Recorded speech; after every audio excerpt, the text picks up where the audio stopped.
Well, good evening, everybody, and welcome to our August 22nd West Perth Council meeting. Before we get into the meeting, I would ask that we take a moment of reflection.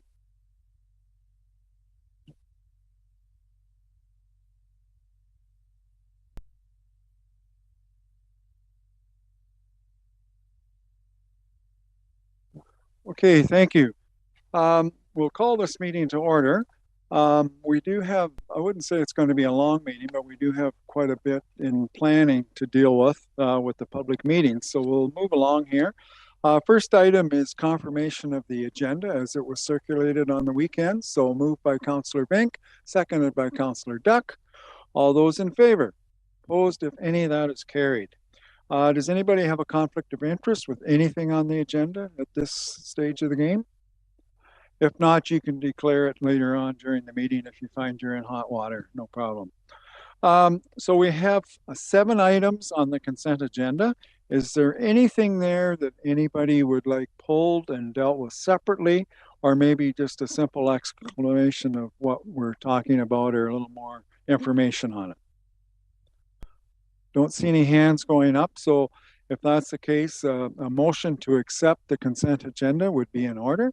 Moved by Councillor Harold, seconded by Councillor Rose. All those in favor? Opposed, if any, that is also carried. So we do have actually 4 public meetings to deal with under planning. At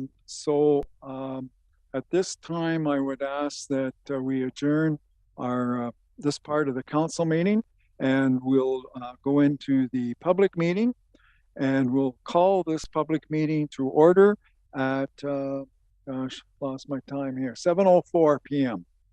Do we have a, do we need a motion to go into that? So we do need a mover and seconder to go into that. So moved by Councillor Bell, seconded by Councillor Jankowski. All those in favor? That is carried. So this meeting is called to order at 7:04 p.m. The public meeting is being held in accordance with Section 34 of the Planning Act. Are there any declarations of pecuniary interest by any member of council? And I don't see any hands going up. So at this time, I'm going to ask Clerk Hobson the purpose of this public meeting.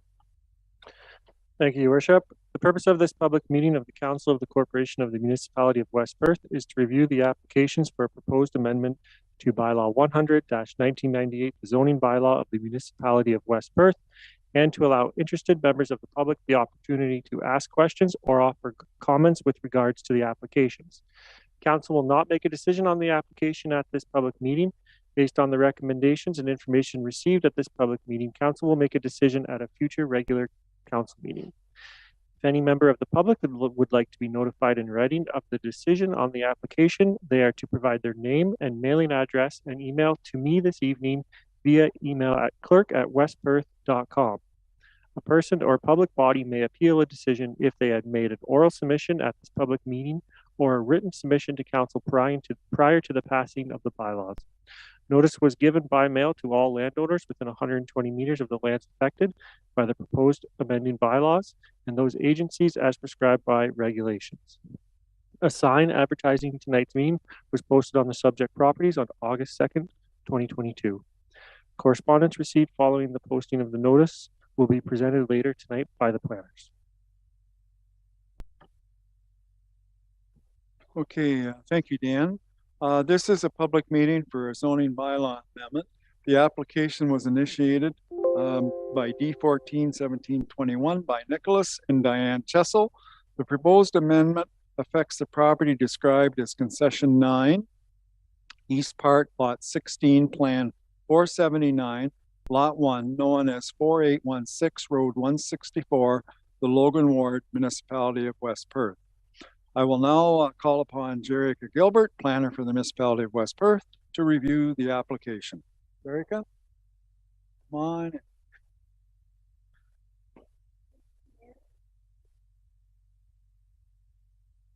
I don't think your mic is on, Jerica. All right, I'm already striking out first council meeting with you folks. All right, so as was related to you, this application was initiated by Nicholas and Diane Chessel. It's located within the community of Bornham, which is known as a hamlet under the Perth County official plan. The subject lands are currently designated future development, which has a number of restrictions on its use. The idea for the future development zone is we are holding the land for further intensification. The Chessels are interested in developing residence for their own personal use. And in order to do that, they need to rezone the property to Hamlet Village residential. So the application tonight is for informational purposes. Basically, because what we're doing is we're deciding how much of the property should be rezoned to Hamlet Village residential and how much should be left future development. There have been a number of studies submitted with the application. A noise study was submitted along with archaeological checklists to check for archaeological potential. There was no concerns in that area. The reasons for the noise study was the proximity to the highway, but more importantly, proximity to an M1-4 use, which is Perth County Fabrication, has a welding shop nearby. And there was concerns initially that a residence too close to that would result in decreased quality of life for the residents and potential land use incompatibility.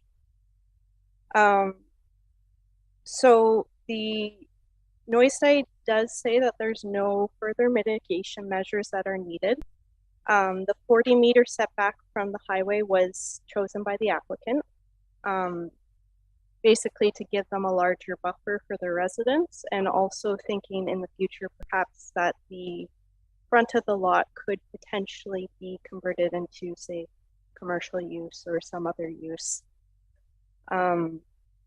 Initially, with the public notice, the suggestion was 5,700 square meters, which was it came about because we basically plotted where the applicant wanted the building and applied a setback of 7.5 meters. Unfortunately, I forgot that you have to put the septic system somewhere. So the 8,232 square meters will allow the applicants to keep the septic system in the Hamlet Village residential zone. So that is basically what is being considered tonight. As we'll see on the last slide, there are no other applications submitted at this time. There's no consent applications, plans of subdivision. The only thing that we're pointing out with the yellow is that there may, in the future, if some circumstances change, opportunities for intensification. At this point in time, it seems unlikely, but it's not to say that there's not a chance of it. So we have received one letter of support from an adjacent landowner. Other than that, the Ministry of Transportation is in support of this application for one residential use. They do want the applicant to know that it's within their permit control area, so they'll have to apply for permits from the MTO. And that's basically what we're offering council tonight. If you have any questions for planning, if you want to submit any comments or feedback on the proposal, we will be coming back at a later date with a recommendation for council. So this meeting is just to kind of garner how the community sees the development of the future development zone in Fornham. Thank you. Thanks, Jerica, for that information. So we get into the more formal part of the presentation here tonight, and I would ask if there is anybody. I can't see who's online here, so Doug or Dan, you're going to have to help me here. Oh, there we come. If there's anybody in support of the application other than the owners or the applicant, and I don't see anybody popping up. Is there anybody in opposition to this application? And I don't see anything there either. So does the applicant wish to speak at this time? And that would be Diane, I guess. It's Diane that I have on the screen here. You have certainly have an opportunity if you wish to add anything at this time. Yeah, I think Jerica pretty much covered everything. The only thing that could be is for the future development of the other portions of the land. It could be developed only, from my understanding, if we get access to line 44, since the MTO will only allow one residential use. So that's our hiccup for future development. Yeah, and I would just say that your argument is probably with MTO as opposed to anybody else. Like, I think your argument is with MTO to allow more access off that highway. But that's only my comments at this time. Okay, if you have nothing further, Diane, we'll move on. Any questions or general comments from council? Councilor Duck. If the property only allowed for one roadway off for one residential, how would that affect putting a commercial building in the front of it? I understand that they wanted to put the septic system at the back to potentially develop that down the road. So would that be something that would have to be then re-entertained, or would that be included in that one parcel? Jerica, I'll let you answer that one. So anything occurring in the front yard of that property would both need a rezoning again from us or some other form of planning application, and the Ministry of Transportation would have to sign off on it. So any intensification of that use, right now they're saying one residence is okay. We would have to kind of come back to this table in the future. So is there space for it? Yes. Will there be planning permissions? That's kind of a different question. It's not to say that it's impossible. Policies do change over time, but it's unlikely within the next year. Councillor Jankowski. Through you, your worship. Jerica, could you give us an idea? Are you in a position to speculate what kind of potential future commercial development might look like on that portion between the proposed residence and the existing highway? Just, can you give us a general idea of what kinds of things could be contemplated in that scenario, please? It's kind of challenging to forecast stuff like that, but it would have to be compatible with the residential use in behind, and it would have to satisfy parking requirements. It definitely couldn't be another business like Perth County Fabrication, like a general industrial use, because you're going to run into that potential adverse impact to the residents. Could there be another little shop or maybe a professional business? Like, it's hard to say, but it's definitely just an idea that has been put forward by the applicant, and it might have some merit to it. Any further questions from members of council? Councillor Bank. Is Perth County Planning in support of the greater than 2 acre residential property? In the past, I haven't seen Perth County supporting such a large property, but in this case, you will be? We have not, we're not supporting or opposing the recommendation at this time. We're just getting community feedback. Part of the reason for doing that, personally, I believe sometimes coming to the public meeting with a decision in hand already kind of looks as though you don't want to hear public input. And with an application like this, where there's kind of a bit more going on, we just thought it was prudent to bring it to you first before we made our recommendation. Any other questions or comments from council? Dean again. Through you, your worship. Jerica, can you comment the proposed house on this property? How does that impact the use of the adjacent agricultural properties, both on the west side of the highway as well as the east side of the highway. I'm thinking in terms of separation distances and those kinds of criteria of odors, odor and noise complaints. I'm bringing this up because these issues were brought up earlier when we discussed locally and at the county level about farmhouse severances. So that this kind of scenario intersects with the concerns that were expressed earlier during the farmhouse severance discussions that were held a few years ago. I just wondering how this plays into that situation and what measures are in place to ensure compatibility with the current agricultural use adjacent to. Thank you. Yes, thank you. And that's a really good point because the protection of farmland and agricultural activities are very important for the county.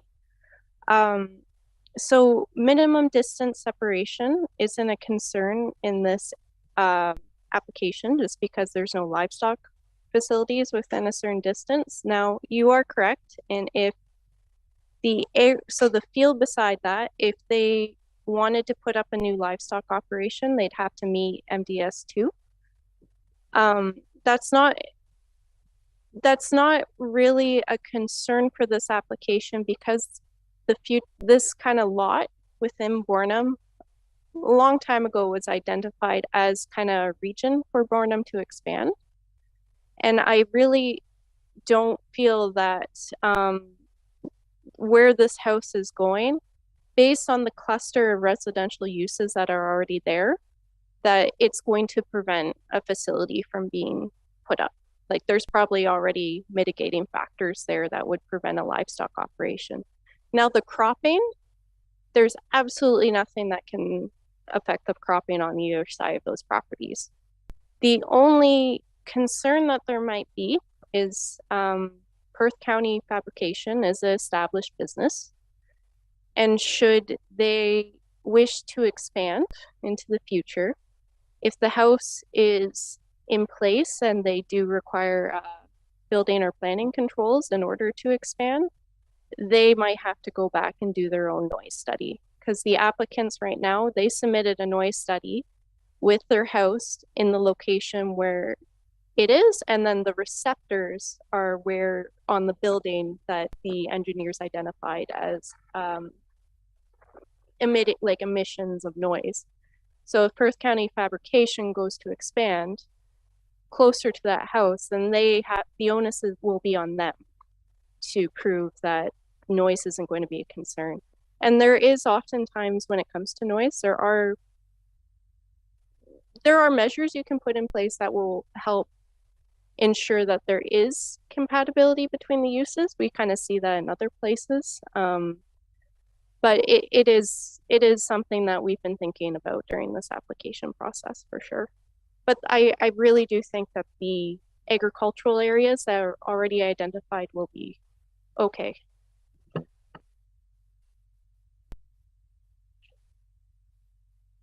If I may, Your Worship, I had just one more follow-up question, and that's to do with municipal drainage, tile drainage.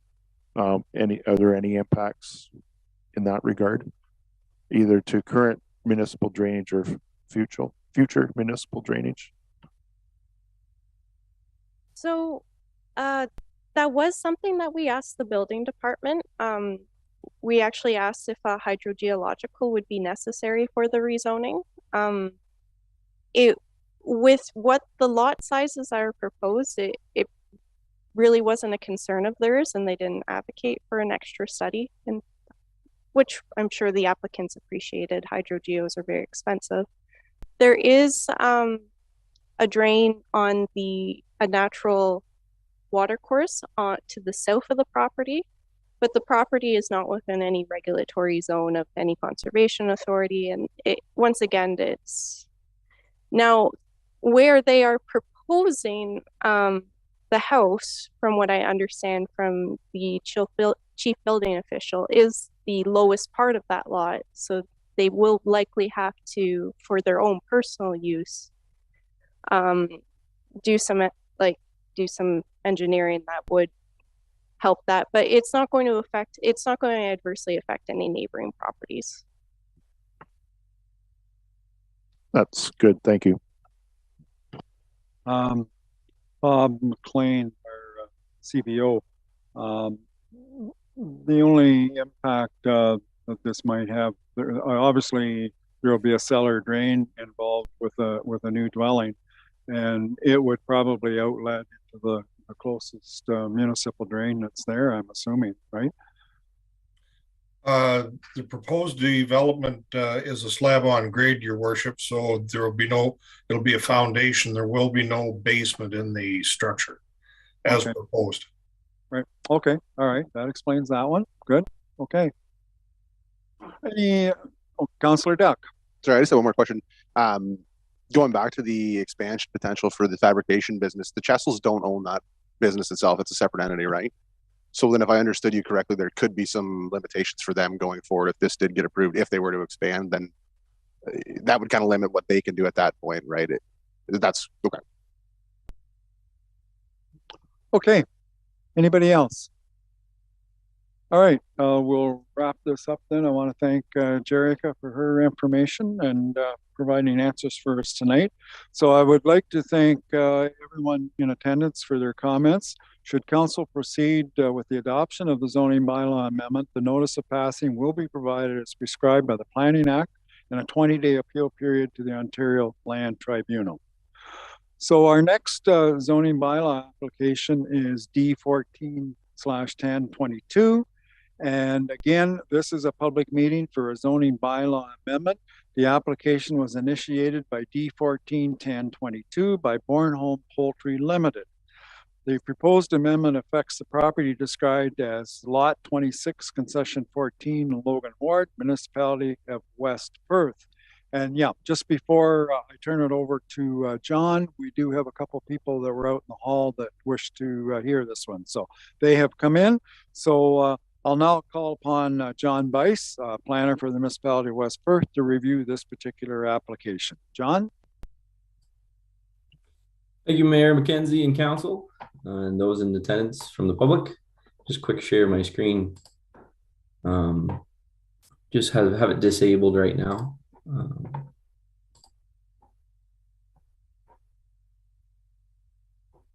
Just 1 second, John. So the two visitors at the back, can you hear us okay? Okay, yep, we're good.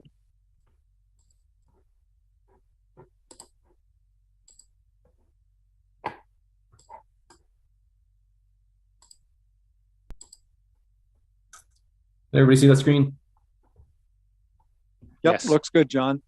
All right. So like Walter or Mayor McKenzie has said, this property is in the Logan Ward. It's lot 26, concession 14 in the Municipality of West Perth. 6609 line 53 is the 911 number. So this zoning bylaw amendment is a condition of surplus farm dwelling severance B30-21 that was initiated in 2021. As you can see through the Schedule A text here, there's some NRE2, which would be woodlands/wetlands located at the rear of the lot, as well as agricultural farmland, as well as the dwelling. This is a bit of a better image here. But the severed area in yellow here is to be rezoned A1, and that's to allow a non-farm residential dwelling, whereas the area in red is proposed to be rezoned to A3 to ensure no residential dwellings or mobile homes can be placed on the retained farmland. And like I identified in the previous slide, the NRE2 zone that is on the property will remain unchanged. So this photo is of the dwelling dated September 9th, 2021 during the consent process. And then here's an updated image from August 15th, 2022. The CBO has deemed the dwelling habitable on October 5th, 2021. On this final slide here is just a photo showing the laneway, dwelling, shed at the back as well on the severed lands. And like I believe Dan had mentioned previously, the application was circulated and notice was provided via sign on August 2nd, and we've received no comments from the public at this time. Thank you very much. Okay, thank you, John. At this time, I would ask if there is anybody that is in support of this application. I would also ask then if there's anybody opposed to this application. And I don't see the applicant online, but I will ask if the applicant or their agent would wish to say anything. And as I said, I don't see anybody online. General comments and questions from council on this particular zoning amendment. Any questions? Okay. The Pennings at the back, do you have anything to offer at this time? No? Okay, thank you. All right. I would like to thank those in attendance for their comments. Should council proceed with the adoption of the zoning bylaw amendment, the notice of passing will be provided as prescribed by the Planning Act and a 20-day appeal period to the Ontario Land Tribunal. So that concludes this zoning bylaw application. And the next one is zoning bylaw D140822. And this is a public meeting for a zoning bylaw amendment. The application was initiated by D140822 by Dave Luigi. The proposed amendment affects the property described as part lots 11 and 12, concession 1 of the Hibbert Ward, Municipality of West Perth, 3984 Road 179. And again, I will now call upon John Bice, planner for the Municipality of West Perth, to review the application. John? Thank you, Mayor McKenzie and council. Again, thank you to anyone who's in attendance via Zoom or in the public there. So I'll share my screen again real quick.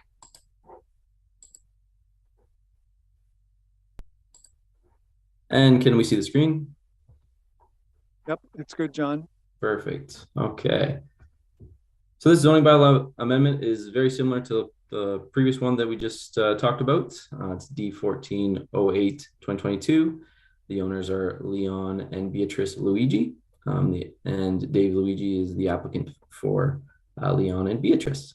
So the location of the property is part lots 11 and 12, concession 1 in the Hibbert Ward in the Municipality of West Perth. And the 911 number is 3984 Road 179. So this zoning bylaw amendment, again, is a condition of surplus farm dwelling severance. And this one was B05-22. And as you can see through the Schedule A here, there is agricultural land on the subject property, as well as the dwelling, and an additional dwelling, a couple additional dwellings were located along the intersection of Road 179 and Highway 8 there. But those do not include this application. All right, the severed area in yellow is proposed again to be zoned A1 to allow for non-farm residential dwelling, whereas the retained land in red is proposed to be rezoned A3 to ensure no residential dwellings or mobile homes can be placed on this retained farmland. A couple images taken on July 21st, 2022.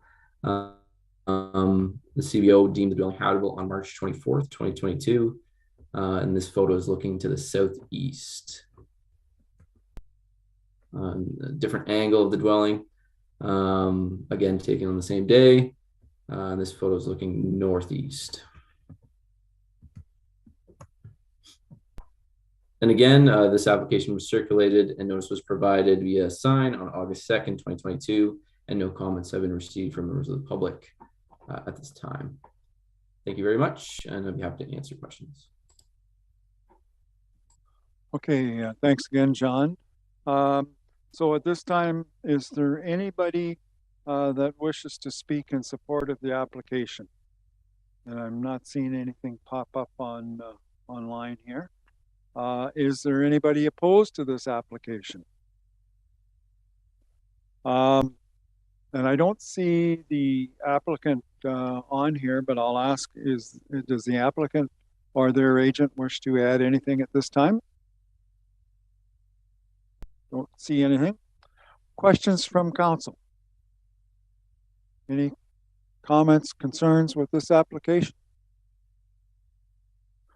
Okay, then if there's no comments, we'll move on. And again, I would like to thank those in attendance for their comments. Should council proceed with the adoption of zoning bylaw amendment, the notice of passing will be provided as prescribed by the Planning Act and a 20-day appeal period to the Ontario Land Tribunal.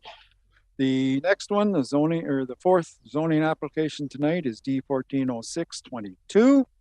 And this is a public meeting for a zoning bylaw amendment. The application was initiated by D140622 by Brady and Greg Wetzel. The proposed amendment affects the property described as part lot 35, concession North Thames Road, 2885 Martin Street, Russelldale, Fullerton Ward, the municipality of West Perth. I will now call upon John Bice, again, planner for the municipality of West Perth, to review this application. John?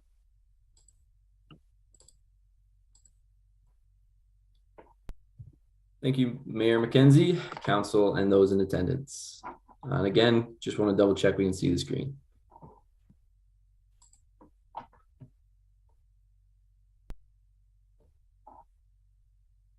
We can see it. Perfect, thank you. Like Mayor McKenzie has said, this location is part lot 35, concession and Thames Road, 2885 Martin Street in Russelldale is the 911 number. Fullerton Ward, municipality of West Perth. So the purpose of this zoning bylaw amendment is a little bit different than the previous two that we just mentioned. So this purpose is for an accessory building to be permitted with a maximum height of 7 meters. Whereas the Hamlet Village residential zone permits 4.5 meters. And for the same accessory building to be permitted with a maximum lot coverage of 11%, whereas the HVR zone, Hamlet Village residential, permits 5%. So the area outlined in blue is to remain in the HVR zone, Hamlet Village residential. And be subject to the special provision of HVR-21 to allow for this increased accessory building height and lot coverage. The Perth County official plan designates the parcel as Hamlet in the settlement area of Russelldale. Section 651 of the official plan lays out goals for development within the Hamlet Village designations. In order to accommodate 2 overhead doors for the accessory building, relief from the zoning bylaw, section 513, subsection D, will be needed to allow the proposed height of 6.58 meters, approximately 21.6 feet. If the applicants were to install a 16-foot overhead door while at the same time meeting the 4.5 meter maximum requirement, it would result in the applicants being unable to construct their overhead doors. A 16-foot overhead door may have an industrial appeal. So the proposed orientation of the overhead doors to the west and to the south, so that would be towards Martin Street, and the interior grassed lot on the parcel, and screened on each corner by large trees and thick vegetation or landscaping, will improve the aesthetics of the structure to its surroundings. So it's understood that there's a couple of large trees located in the center of where the proposed accessory building will be located, and these will need to be removed for construction, whereas the outer trees and vegetation will remain. With regard to the exceeding minimum lot area requirement, the 5% lot coverage limit is really in place to ensure that appropriate development on these lots occurs. The overall lot coverage that is permitted within this HVR zone is roughly 30%. So if the zoning bylaw amendment is approved, the total potential lot coverage of all buildings on the parcel will be approximately 14%, which falls below the limits of the zoning bylaw. So some photos that were taken on site, just to give a bit of a context of where the accessory dwelling will be located in proximity to key features on the property. Starting with this garage, and it will be removed. This image was taken looking west towards Martin Street. So this current garage will be needed to be removed to make way for the proposed accessory hobby shed. Like I said, it's located closer. The proposed accessory shed is located closer to the rear of the lot, whereas this garage is located closer towards Martin Street. This small shed is also necessary to be removed. The proposed hobby shed will be located further towards the north on the property. So I took these photos trying to kind of capture a bit more kind of where the shed will be in approximations to the site plan. So as you can see by the red star, it's the northwest corner of the proposed shed location, and it will be looking east. And I wasn't able to get exactly on where the proposed approximate shed location will be. So I've reflected that in the red star on the site plan snip that I just took here. So again, this would be looking towards the east, towards the Russelldale drain.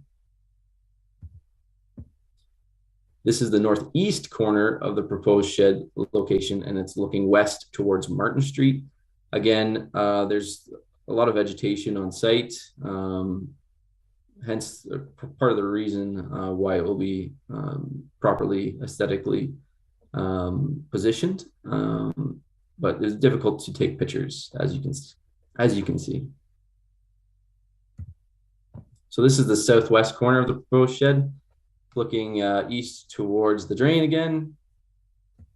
And then here's the southeast corner of the proposed shed location looking west. You can see the garage that will be removed in the background. And again, this is looking towards Martin Street. This image is of the rear of the lot looking east. The proposed hobby shed is located outside of the UTRCA regulated area and will not require a section 28 permit. And the image to the right is the location of the regulatory limit from the UTRCA. I'd be happy to answer any questions at this time, and thank you very much. Okay, thank you, John. Okay, again, moving on, is there anybody wishing to speak in support of the application other than the applicant? I don't see anybody. Anybody in opposition? And again, I don't see anybody. The applicant at this time, does he wish to add anything further? Mr. Weitzel? I don't believe so. Okay, thank you. Any pounding questions from council members? Councillor Bell. Just wanted some clarification. This is a hobby shed, not a business shed, correct? Not a personal concrete business shed. Like, it's not zoned for any commercial use or industrial use in any way, shape, or form, right? No, it's just gonna have my camping trailer and my toys and Dad's toys. Okay, any other questions from members of council? Okay, I don't see any arms flying up here. So again, that would conclude this zoning bylaw amendment, and I would like to thank those in attendance for their comments. Should council proceed with the adoption of the zoning bylaw amendment, the notice of passing will be provided as prescribed by the Planning Act and a 20-day appeal period to the Ontario Land Tribunal. So that completes the zoning bylaw amendments that we had for this evening. At this time, I would ask for a motion that we close this public meeting at 7:42. We have a mover, Councillor Matheson and Councillor Rose. All those in favor? Opposed, if any, that is carried.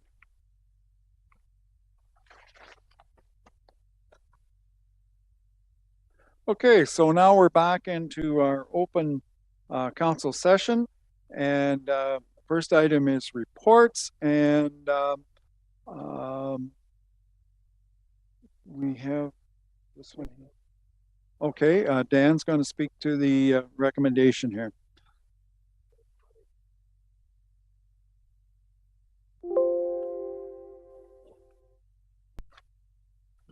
Thank you, Your Worship. So following planning's review of the Chesil application, and as you may note in the report, there was the option presented to council to rezone the whole parcel. Particularly there, planning noted that while they don't recommend it, it could be the whole parcel could go to the HBR zone or otherwise. So ultimately what we're looking for here is a resolution from council under section 34, subsection 17 of the Planning Act, which if we were to bring forward a bylaw that would rezone the whole property as opposed to a parcel, we would not need to hold another public meeting. So we were just looking to gather all the information we can at this one, and then that would leave it up to council's discretion of how and ultimately what to rezone on that property. If there's any questions, I'll do my best. I see some puzzled looks. Questions? Nicholas, go ahead. I was wondering if you could say that again, Dan, or if I could say it back to you, what I thought you said. And maybe that is that this is housekeeping, that if it goes, the entire property goes HVR, then we wouldn't need another public meeting, but this is not setting the entire property HVR tonight. That is correct. So the application coming forward, if you recall, I think is to rezone 5,700 meters, but the whole property is 8,000 meters square, I'll say.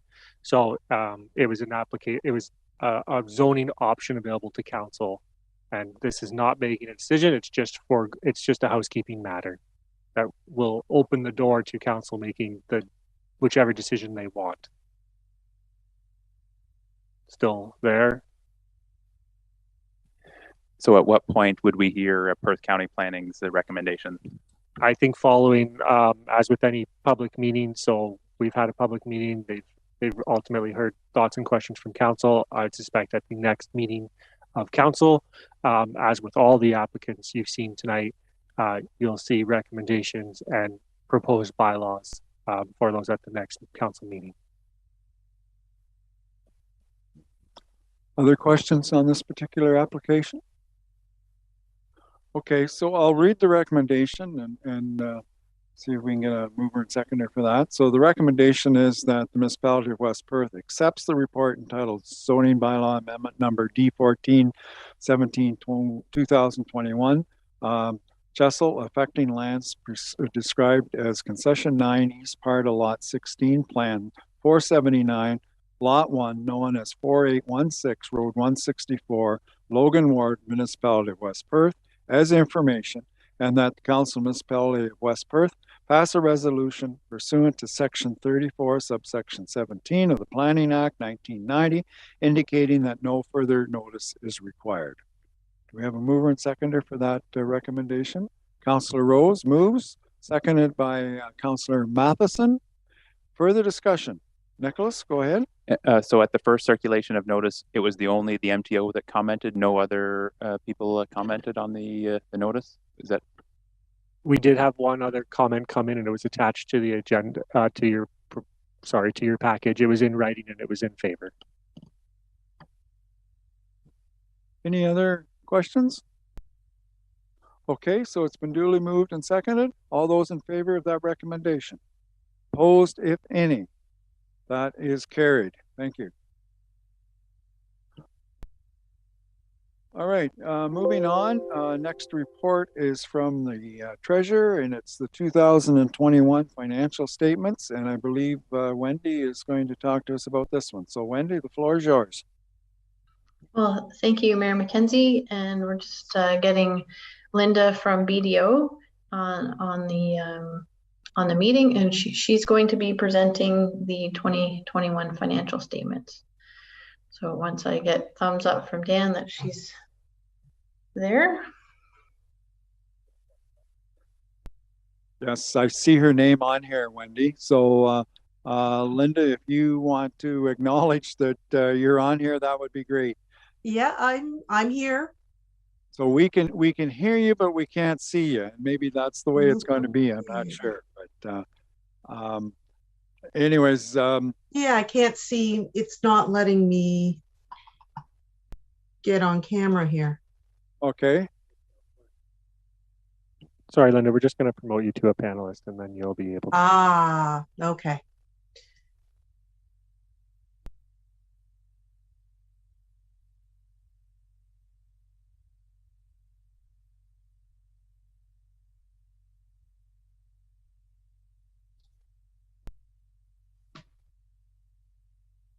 All right.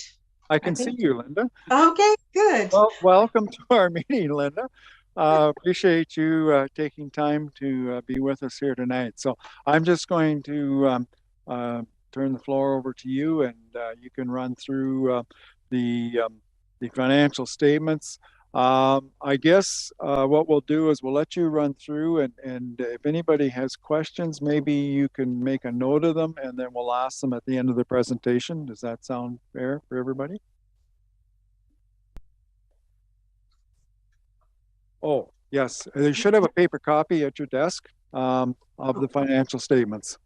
I think I can share my screen here. That would be even better too. So I think, give me a second here. Let me just see if I can do that. Yes, we can see You that. have it? Yep. Okay, Very good. great. All right, Okay. take it away. All right, thank you. So actually, I will go up here to the auditor's report first. Just to indicate to you, this is the independent auditor's report attached to the draft financial statements. And just wanted to say, just as a high-level summary, that the first part of the auditor's report is our opinion. It's a clean opinion on the financial statements, that they present fairly in all material respects.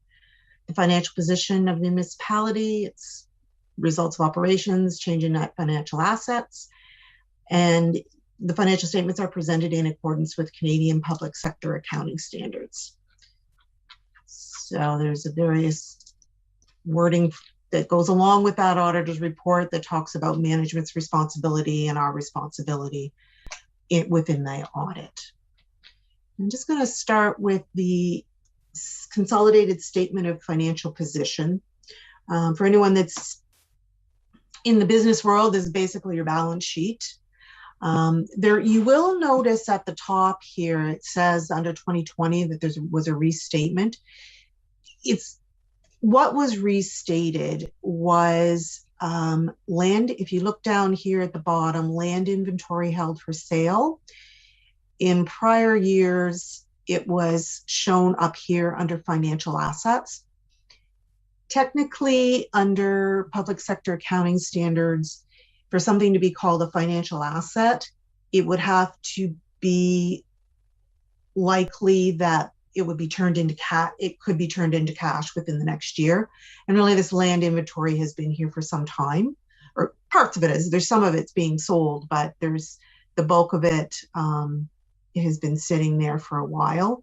So it's just been restated to move it down here. It doesn't really impact, I don't think it impacts any decision making based on the financial statements. It's just moving it from this category financial assets down to the non-financial assets. Still considered an asset, just in the placement within the balance sheet. So I just wanted to draw that to your attention in case somebody was wondering about that. The financial assets do consist of cash equivalents, taxes receivable, trade and other receivable, drains receivable, investments. 33 million this year versus 27 million last year. The liabilities are your general accounts payable, items that are owing by the municipality at the end of the year, deferred revenue, construction loan, along with long-term debt. And those two items have increased this year. And then the solid waste closure and post-closure liabilities, those are estimates of what it may cost 100 years from now to close and maintain your landfill sites. So the net financial assets for the year are $21 million, fairly consistent with last year. The non-financial assets consist of your tangible capital assets, such as your land, your buildings, your roads, your bridges, prepaid expenses, and then the land inventory that's held for sale. So the net accumulated surplus for the municipality at the end of the year is $123 million. And you will note along here, there's a number of items where there's note disclosures. So for further information, if you need further information on any of these items, there's more details that break some of these down in the notes and give you some information as to how the accounting works on those items. I'm going to go down now to the consolidated statement of operations. And on here, you will see budget figures as well as the 2021 and the 2020 numbers. Excuse me. So the revenues for the municipality, you have your taxation, your government grants, user fees, the income from the government business enterprise, that's Earth, the utility, and other general revenues. So the revenues for the year amounted to 19 million. And then we go into expenses, which are in various categories. And these categories are based on what the province generally wants, the province generally wants municipalities to report their expenses. So general government protection services, transportation services, environmental services, health services, it's basically cemeteries, recreation and cultural services, and planning and development. Now I should make note here, so the expenses for the year were 17 million, the budget is 13 million. These budget figures do not include amortization of the capital assets. It's not part of the budget process. And I'll go to a note in a minute just to explain that a little bit. So the annual surplus for the year was $2.1 million, leaving an accumulated surplus at the end of the year of 123 million. I'm just going to flip down to one of the notes on page 22. So this note here, if you're looking for some explanations, this note sort of explains the difference between how you budget and how financial statements are presented under public sector accounting standards. So when you budget, you're budgeting basically on the cash that's going to be used by the municipality. So your budgets include capital asset acquisitions, debt payments, new debt that is received to be used, and transfers to reserves. So this note attempts to reconcile that budget number back to what your actual annual surplus would be based on that model. So typically you're budgeting to a net zero number. Excuse me, but that's not how the financial statements, are presented, because an income account under public sector accounting does not include the capital asset acquisitions or the debt. It just, capital assets are added to your assets, and then they're amortized over a number of years over their useful life. I'm just going to go back to where I was. So this just reconciles again. This is the statement of changes in net financial assets.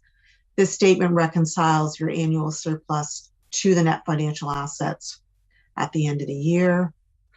I don't think there's any much detail there. And then the statement of cash flows. this statement attempts to show you where the municipality obtained its cash and where it spent its cash. You can see operations. So this first part is the general operations. So the general operations generated $7 million worth of cash, and $7 million was spent on capital assets. And then there was another big number in here was that $4 million of debt was used to finance those capital assets, leaving cash and cash equivalents at the end of the year $15 million. The rest of the financial statements I'm not going to go into in detail. The first part is a summary of significant accounting policies. Those explain various accounting policies that are required, or where there's choices as to how something might be reported. These notes explain that. And then, as I said earlier, once we get past the significant accounting policies, there's various notes that give you detail on items that are within the financial statements. Okay. I think that's everything that I wanted to say about the financial statements. Does anybody have any questions? Okay, if you can maybe unshare the screen, and then if we have a particular question, we can maybe bring that back up again. But thank you, Linda. So I know we've had kind of the Coles notes of a year's worth of business, but questions on the financial statements?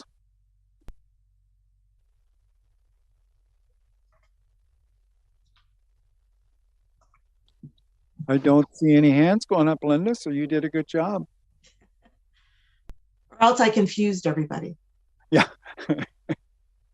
Well, I think despite what all happened, even with the last 2 years, I think the bottom line still looks relatively good. And I think maybe that's what's making a few less hands go up than what normally would maybe go up.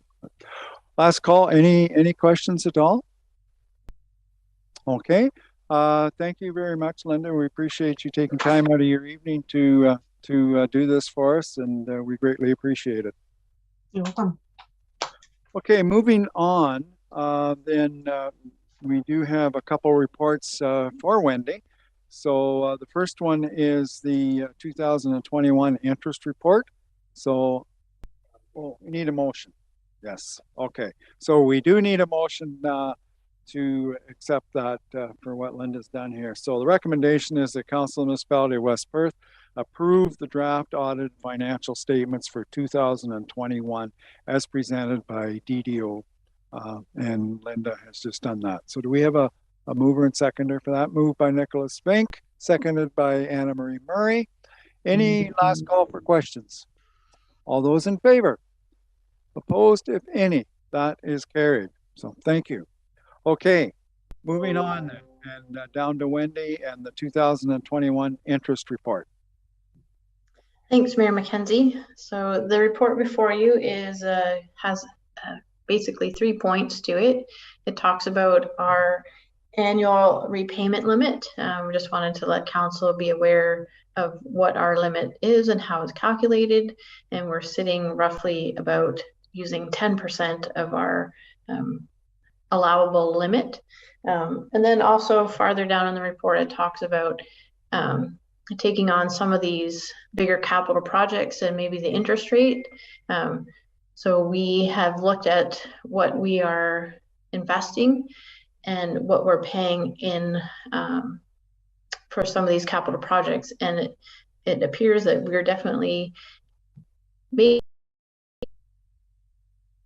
more than, so to use those funds for our, instead of loans, we would be losing money. So it's there's a few reasons in the report that talks about why we would use long-term debt. And so they're highlighted in the report, but we just wanted to make council aware of that. And then also on the short term, so we did take out a construction loan for the administration building. And once the project is complete, we'll know kind of where we're heading to complete that financing. But essentially, we're making more money in our bank right now with those funds. So we're better to do a short-term borrowing from Infrastructure Ontario.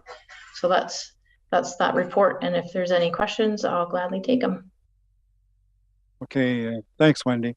Bottom line, from a farmer's point of view, we're borrowing money for less money than what we're receiving interest in the bank. So seems like a good business operation to do. Questions for Wendy on that? Okay, if there's no questions, we do have a recommendation here. And the recommendation is that Council Municipality of West Perth accepts the 2021 interest report as information. We have a mover and seconder for that. Councillor Bell, Councillor Rose, all those in favor? Opposed, if any? That's carried. The next one then is the 2021 accumulated surplus deficit report. So Wendy again. Thanks, Mayor McKenzie. And as the financial statements identified, there was a surplus, and the accumulated surplus will take, so last year there was a deficit, so it subtracts that because it's accumulated, leaving us with $1.7 million as a surplus. And in the report, I kind of identified the reserves that we use to reduce our levy requirements. So my recommendation is just to put that surplus dollars back into those reserves. Okay, thanks, Wendy. Questions on that report? Dean, go ahead. Through you, Your Worship, Wendy, you've allocated funds to different departments.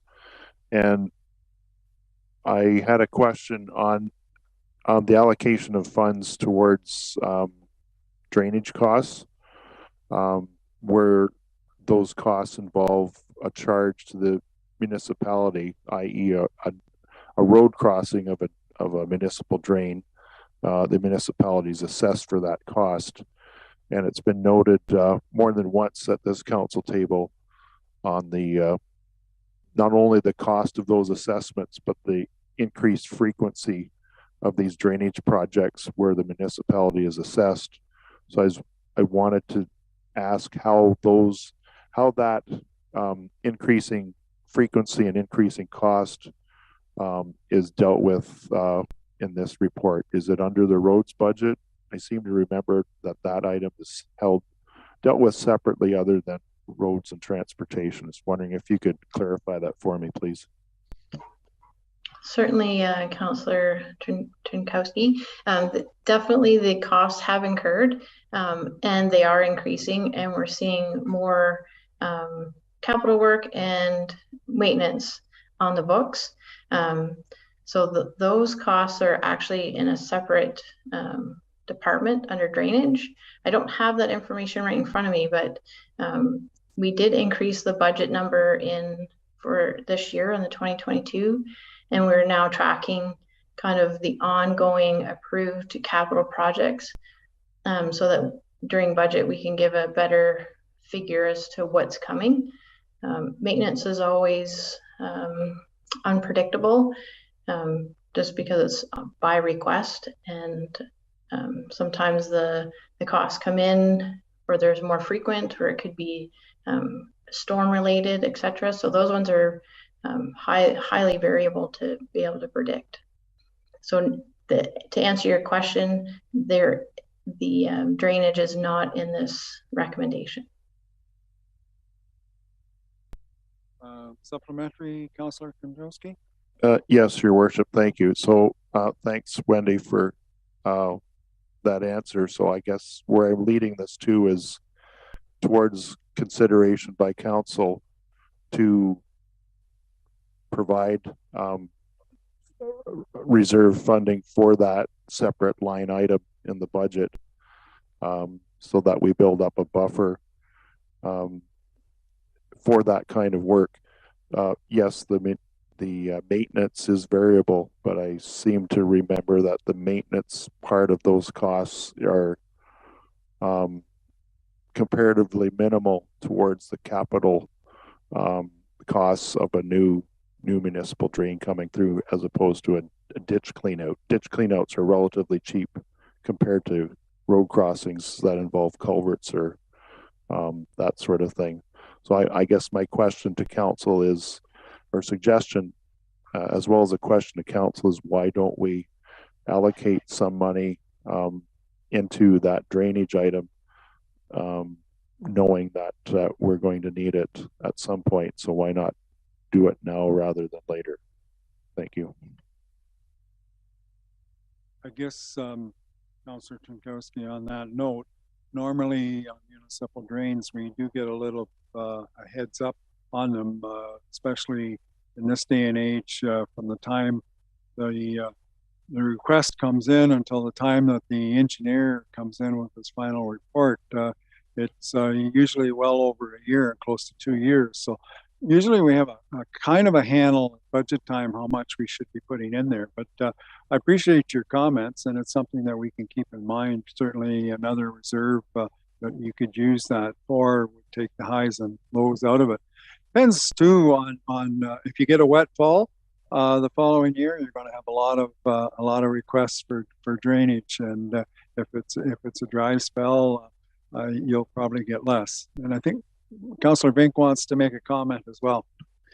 Would we consider maybe in the future not allocating an accumulated surplus back to specific reserves or back to a specific project, that it's the accumulated reserve is allocated as a whole back to West Perth funds that we can draw on for projects as we see fit in the future? So it's not in a specific pot or kitty, that it can be then a guiding decision or a guiding vision for the municipality might be able to draw on specific funds for specific needs in the future. Wendy, do you want to comment on that before I chip in?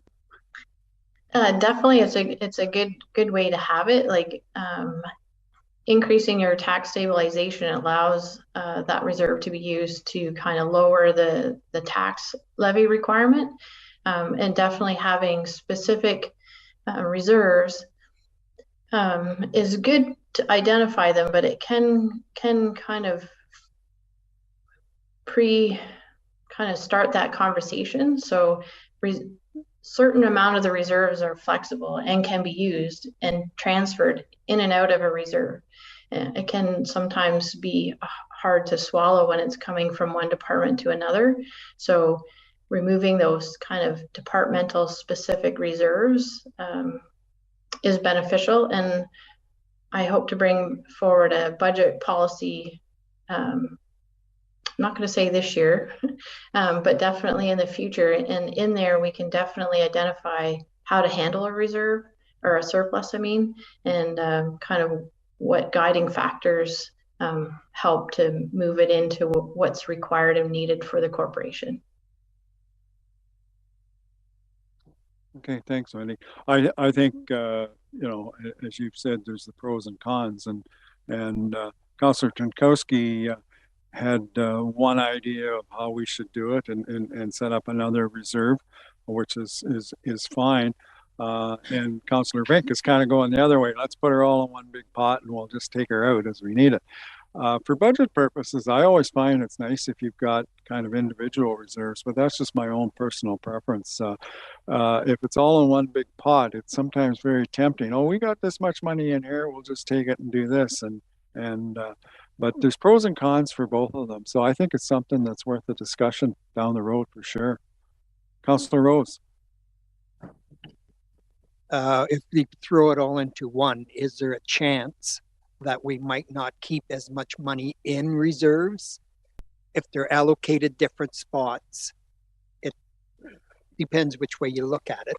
That if you put it all into one pot, you'll say, oh my God, we got, $5 or $10 million in reserves, which looks like an awful lot of money. So therefore we can take out of there, and we're back to almost raiding the cupboards again. It's just not saying we do that, but I know what you're thinking, Nicholas. We just vary on different ways of doing the same thing. I think though, having a good financial strategy and plan, and once we get our asset management going and we can see the requirements, especially our forecast, what's coming up, we'll be able to pair that with the reserves and be able to tell you, you know, from a financial plan or strategy, how we're doing. And so whether it's one pot or many pots, hopefully that financial strategy will paint the picture for capital.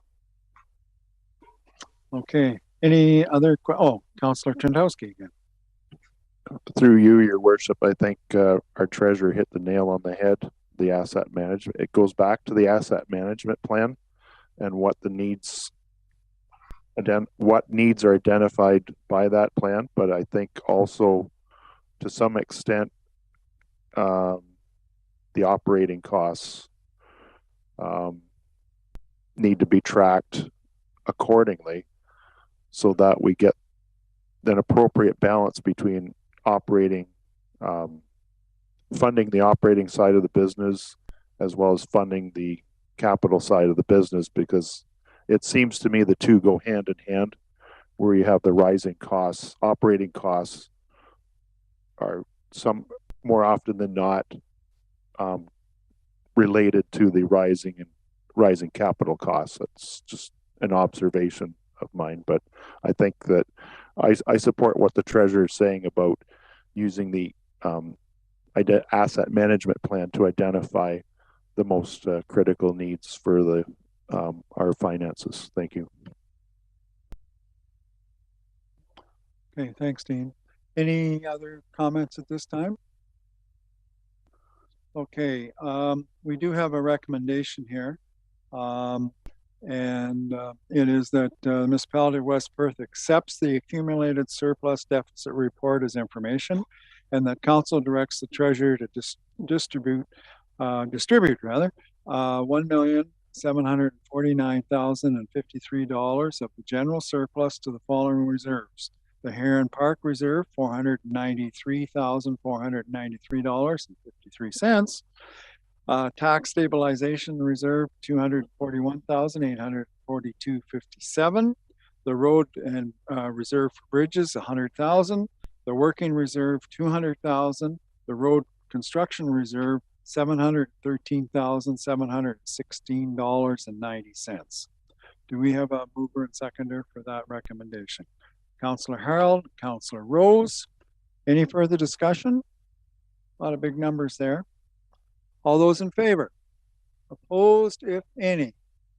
Okay, that is carried. Moving on, thanks, Wendy. Moving on then, brings us down to clerk report, and the first is a Section 4 drain petition by Linda Reynolds. So, Dan? Thank you, Your Worship. Before council today is a petition under Section 4 of the Drainage Act. As we noted in the report, all the property owners within the area have signed the petition, and we are recommending through our rotating appointments that Bill Dietrich of Dietrich Engineering Limited be appointed to prepare a report on the petition. If there's any questions, I'd be happy to answer them. Okay, any questions on that drain request? Okay, then recommendation is that municipality of West Perth accepts the petition received by property owner Linda Reynolds under Section 4 of the Drainage Act 1990, and that the Council of Municipality of West Perth appoints Bill Dietrich of Dietrich Engineering Limited to prepare a report on the petition. We have a mover and seconder for that. Moved by Councillor Matheson, second by Councillor Murray. All those in favor? Opposed, if any? That is carried. Under next item then is correspondence, and we do have a letter from the Huron County Fastball League year-end tournament, and that was in there. Dan, is there anything you want to highlight? I think it's kind of a standard letter that we get every year. Correct. I would just note it's September 16th to the 18th. There's a typo. Okay, so if there's no questions on that, the recommendation is that Council Municipality of West Perth declares the Huron County Fastball League year-end tournament held by the Mitchell Mets Fastball Club on September the 16th to the 18th. We got an extra 2 in there. 2022 to be of municipal significance and or community significance, and advise the Alcohol and Gaming Commission of Ontario that it has no objection to it taking place. Again, a mover and seconder for that recommendation, Councillor Bell, and a seconder, Councillor Trenkowski. All those in favor? Opposed, if any, that is carried. And then the West Perth online pre-registration. And this is a letter with regards to the swimming pool, I believe, isn't it? And I've had other people comment about that. And I think it's kind of stemmed maybe from COVID. Dan, I don't know, or Jeff, I don't know who wants. Well, Darcy's online. Yeah. He could maybe be the best one to respond to that. Darcy, go ahead. Yeah, thank you, Mayor McKenzie. Yeah, that the online registration did stem from COVID. We did review it at the start of this year and decided to keep it in place with not really knowing where COVID was going to land us this summer. We will review it again next summer, and if it isn't needed. But I will say that this summer we did do where we strongly recommended people to online register before because that worked good for us. But we were also taking people at the door. If they came into the door, our staff would just register for them and get them in. So we weren't totally turning people away by any stretch, but we did keep the online registration as a strong recommendation. So, and maybe that's something that we need to communicate out to people. And I realize we're at the second last week in August here now, so the season's pretty well over. But if people knew that, and I'm trying to think, we do have a phone at the swimming pool, but it's probably not listed in the phone book that you could even call if you wanted to check to see if the pool was at capacity or not. Yeah, no, they're best to contact the arena phone number, and Riley there would help them out whether it be capacity or not. But we haven't been at capacity yet this year. So. Okay, so the bottom line, if we were getting communications out to the general public is if the registration online is closed, by all means pick up the phone and call the arena, and you would probably be okay to do that, right? Yeah, or they can go right to the pool. Like if it's 15 minutes before, just go up to the pool, and there's a very good chance we'll get you. And I was there the other day working on something, and someone came to the door, and the staff easily got them registered and got them in the doors quickly into the pool. So it is available that way. Okay. Question from Councillor Tam. My question to Darcy would be, did they or didn't they take cash if that was all the people showed up with them? So we right now only have debit and credit at the pool. That again stems from COVID. There is another risk with having cash at the pool that I prefer to only have debit and credit. But again, that is a practice that can be looked at the start of next year. But we do have debit and credit at the pool, but no cash. Thank you. Anybody else? Well, if you're going to fight over it, Councillor Trenkowski. I was just going to make a general statement. We're losing customers because of this current policy, and I respect what Darcy is saying, but his observation that day isn't a complete reflection of what's actually happening out there. So I would strongly recommend that we review our policies and procedures on this item as soon as we can and as thoroughly as we can, because I know we're losing customers to other pools, and if we want to keep our services available to people, we need them coming in, spending money at them so that we can keep operating them. Thank you. Councillor Bell. Yeah, I feel the same. I think for a lot of services that we run municipally, doing debit, cash, or debit and online registering, but this is a swimming pool where mom and dad are going to give the babysitter $20 to take the kids for the afternoon, you know, as a last minute or an option or whatever. I think that the swimming pool is a completely different entity, and it's a cash needed entity. It's an entity where the kids are bored and mom and dad are going to say, go to the pool, get on your bike, get some change out of the change drawer and go to the pool. And I think, yeah, again, I echo what Dean said. You know, if you get there before the pool's closed, our staff will register. That's the letter that we received, and the conversation I had with Nicole refutes that completely. And the conversation I've had with numerous people where they are being turned away at the door because they didn't get, whether that's a staffing issue, but it's not actually happening all the time, Darcy. Sorry. Okay, and some of these will have prepaid passes too, so it's just a matter of showing up. Any other questions from anybody? Yes. Okay, very good. I thought you wanted to go swimming, maybe. Yeah. Okay, thank you. I guess, okay, Councillor Duck. I want to go back to Dean's point there. Dean, is it because of the not accepting cash or the pre-registration, or a combination of both that you find that you're hearing that we're losing out on the business?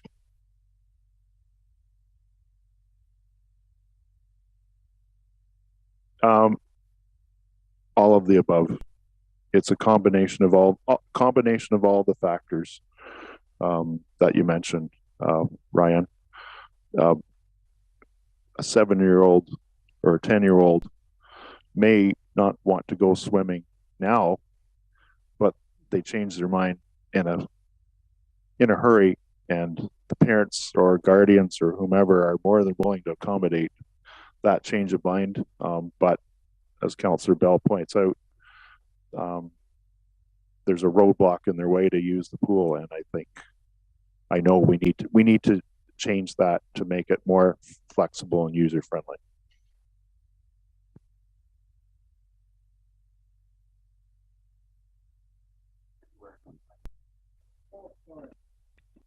I think I've learned one day. Mr. Brick. I just want to make the comment that I think the input is great, and it's something for us to review. I do need to say that that, as Darcy has pointed out, the measure of pre-registration is one of the consequences of COVID. We're dealing with lots of things with COVID. You're in a municipality with a Parks and Recreation department that ran the pool in 2020 when other municipalities around us didn't. So I think we have a demonstrated track record of trying to accommodate. This is a remnant of COVID. It'll be reviewed, and there are risks that the organization takes by having a seasonal workforce collect cash, but it's common, and if that's the choice of council, that we want to operate a cash handling procedure and a float for the pool, we'll go back to that. The pre-registrations are, just like a lot of other things, complicating our ability to make snap decisions, but we are in a global pandemic, and hopefully next spring we're in a better spot and we can eliminate this policy. Okay, thanks, Jeff. So I think the bottom line is that it's something that we can have a look at. Realize the season is pretty much over right now. The only comment I have, and I guess Dan, I'll ask you. So are we going to get back to Nicole on this? Like, she sent us a letter. So either a phone call or a message back to her that we discussed, I think, would be in order. We can do that. I think we should. I really do. Yeah, I was going to ask if we strongly could. I was speaking to her, and I encouraged her and others to make sure that they do write these letters.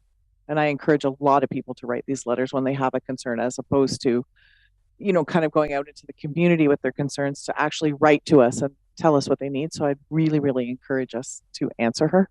Would be great. Okay. Jeff, again, go ahead. And I apologize. I meant to add one more thing, and it just came up there. And I just wanted, I think council's aware of this, but as staff, we don't monitor local social networks. It's just, we put our investment into the website and having the ability for people to submit a question on the website, and we man a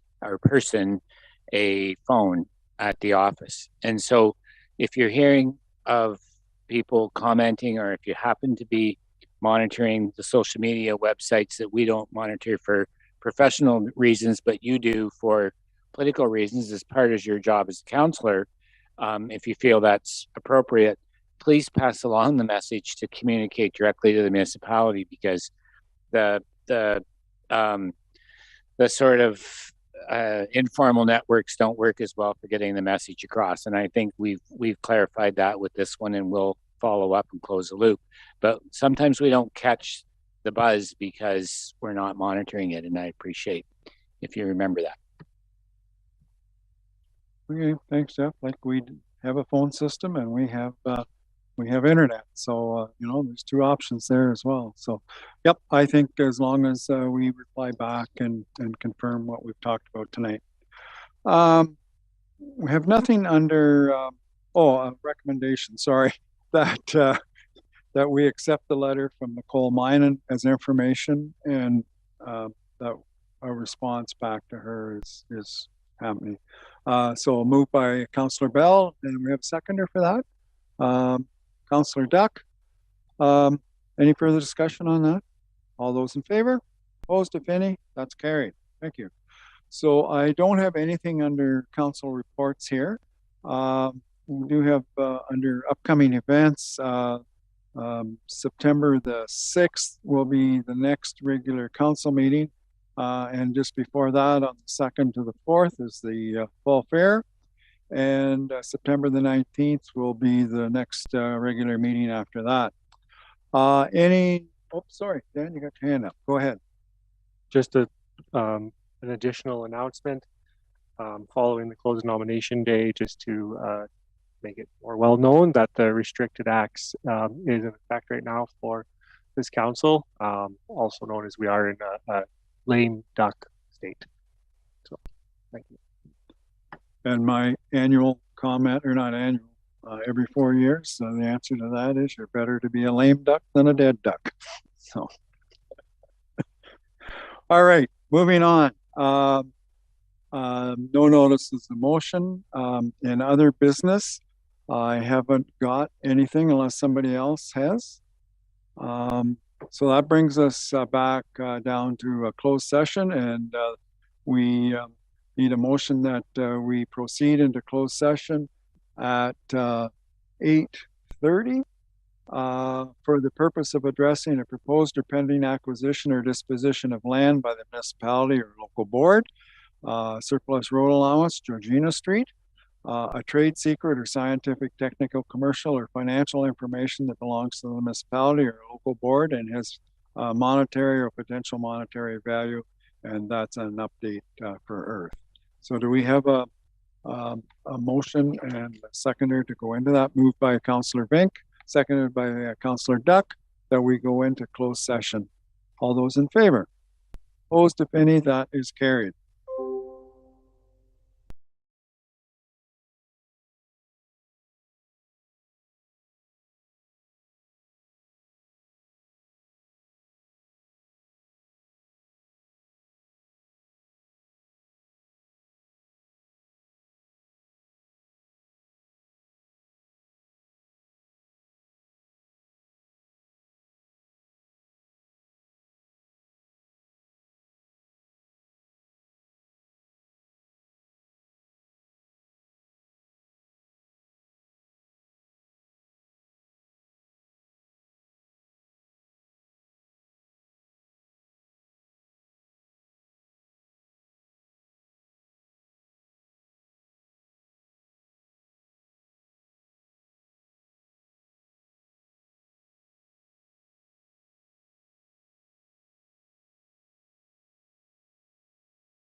Okay, we're back out of closed session, and basically we just received updates on a real estate matter and an update on Earth from our member on that committee. So we're at the end of our meeting. I do want to make a comment, I guess, at this time. I know there will be an opportunity at a meeting or two down the road, but I guess I want to congratulate Nicholas and Ryan. Got in by acclamation, and good work and congratulations. But I also want to mention, of course, Anna Marie and Mike and Cheryl that have decided not to pursue another term with this glorious group here. And we certainly appreciate all your contributions over the past term and terms before that even. So you're certainly going to be missed, but we do appreciate your decision, and we certainly did appreciate your involvement over the last term. So thank you very much. And having said that, that brings us to the confirmatory bylaw, and it's bylaw number 54, being a bylaw to confirm the proceedings of council of the Corporation of the Municipality of West Perth be read a first, second, and third time and finally passed this 22nd day of August 2022. And do I have a mover?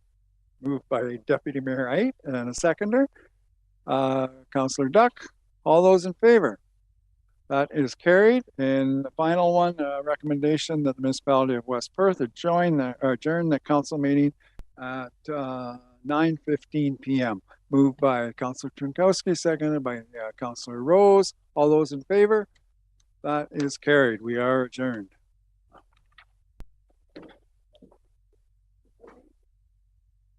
Recording stopped.